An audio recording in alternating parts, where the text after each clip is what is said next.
Welcome back. All right, some news of the day for all you fine people on the internet for your Monday, February the 24th. As well, we're going to do a two-game preview. So, strap in. Let's get into the news, starting with Trevor Zegras of the Anaheim Ducks. He does have a hearing today for what they're terming interference on Michael Rasmussen.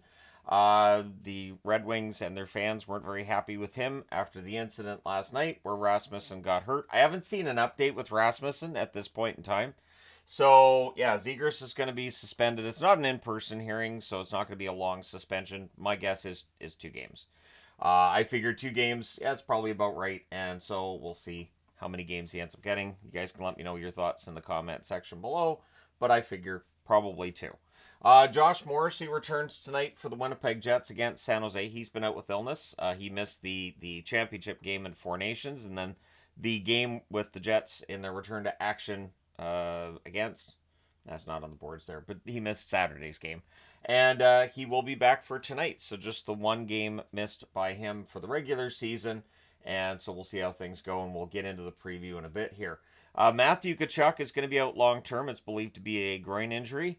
But the expectation is he'll be back before the regular season's done. So they're going to be without Tkachuk for a while. And I mentioned this yesterday, I'll mention it again today. These are things to keep an eye on because general managers and owners may not be entirely happy to see long-term injuries come out of a tournament that they're not technically paying players for. They pay them for the regular season. Anyways, whole other discussion for a whole other time, right? The next big tournament, of course, is the Olympics next year, which the NHL is committed to. And then after that, it's a 2028 World Cup. So we'll see what the format's like. We'll see what the schedule's like for that World Cup in 2028. I agree with people who say it should be before the season starts. I think that could absolutely work, early September kind of thing, but I don't know that the NHL would go that route, considering how well this tournament did in terms of viewership and excitement. Andrew Kopp's been placed on the injured reserve by Detroit. They've called up Sheldon Dries. I like Dries, and I've been a fan of his. He was a player here in Abbotsford for years. He's not the largest of stature, but he's a hardworking forward, and I'm always happy to see him get call-ups in the National Hockey League. So best of luck to Dries if he gets in the lineup for them.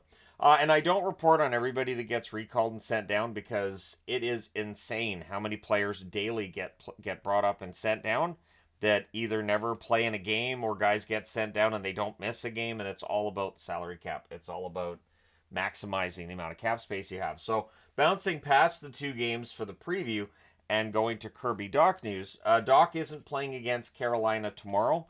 The one thing with Kirby Dach is he does get injured. We know this, so they've called Beck up. That's good news in that Beck is a pretty good forward himself. So we'll see how long Dach is out. Of course, Montreal is going to be doing some kind of sell at the deadline. We'll see what that looks like. But hopefully Dach's not out for that long. Questions in Boston around whether or not Marchand's going to stay or go. I'm going to say that he stays. I'd be very surprised if Marchand goes anywhere else. That being said, we've been surprised at the trade deadline before where longtime players with one team or another have been moved.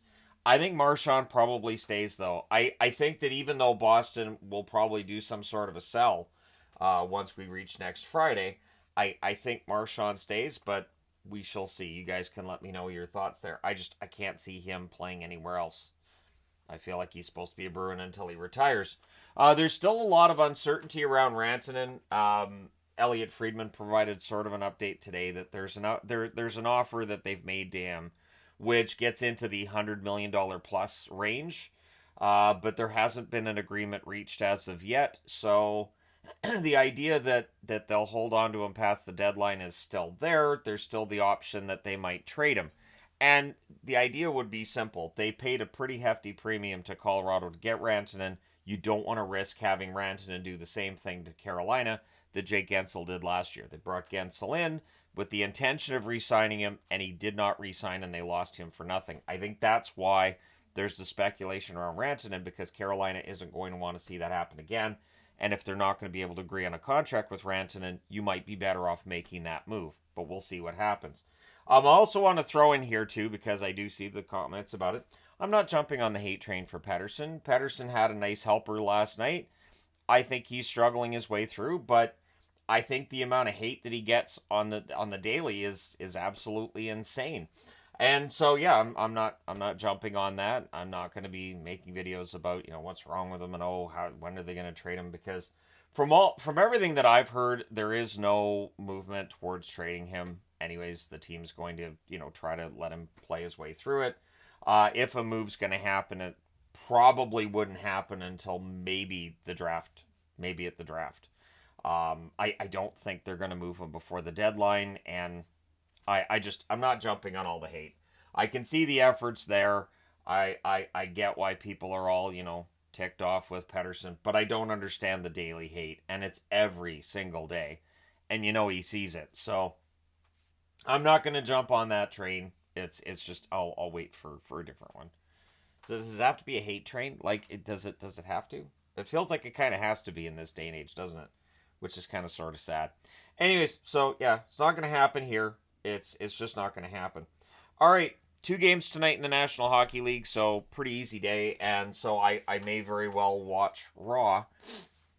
It does get a little bit tricky though, because since this is on Prime, although I guess I could watch that on the TV because um, I do have the Amazon Prime app on my television. So San Jose and Winnipeg tonight. This is in Winnipeg. Yes, that is a trap magnet. Yes, I'm serious. I look at this game and I say this is a classic trap game. You have San Jose 1-8-1 in their last 10. They're 15-36-7 overall. They are winless in their last 5. Not all 5 are losses in regulation, but they've been winless in their last 5. Winnipeg is 40-14-3. They're running away with their division. They're 9-1 in their last 10. They've won 9 in a row. So this is one of those games where it can happen that maybe a team lets down just a little bit. Now, if not, if Winnipeg wins, then you guys tomorrow get the 10-game winning streak video for Winnipeg, which would be the first one this year. We haven't seen a lot of long winning streaks or losing streaks this season. It feels like things have been a little more parity-ish. But we'll see if that is still the case tomorrow, or if I'm doing a 10-game winning streak video for the Winnipeg Jets. So we'll see. Then at 10:30 Eastern, 7:30 Pacific, the Vegas Golden Knights in LA against the Kings. This should be fantastic. And by all accounts, the charity game they had yesterday, the LA Strong game, from all accounts, it sounds like that was a rousing success. Now it's back to the hockey side of things. Vegas is 34-17-6 overall. They're 5-3-2 in their last 10. They've won 3 in a row. Whereas LA 30-17-7. They're also 5-3-2 in their last 10. And so for the LA Kings, this is a big one if they want to get closer to the division lead and pull themselves further away from any kind of wild card concerns, which they don't really have any. But just in the case that maybe they did, a win tonight against Vegas would go a long way. So if you're an Oilers fan, you're in the awkward position where you're kind of rooting for the Kings, right? Because you want to see the Oilers catch and pass Vegas and win the division. It's weird. But anyways, for the Vegas Golden Knights, of course, they want to continue their winning ways and try to set up a series between the Oilers and the Kings in the first round this year, because we haven't seen that one since the spring, and the year before that, and the year before. So it's probably going to happen.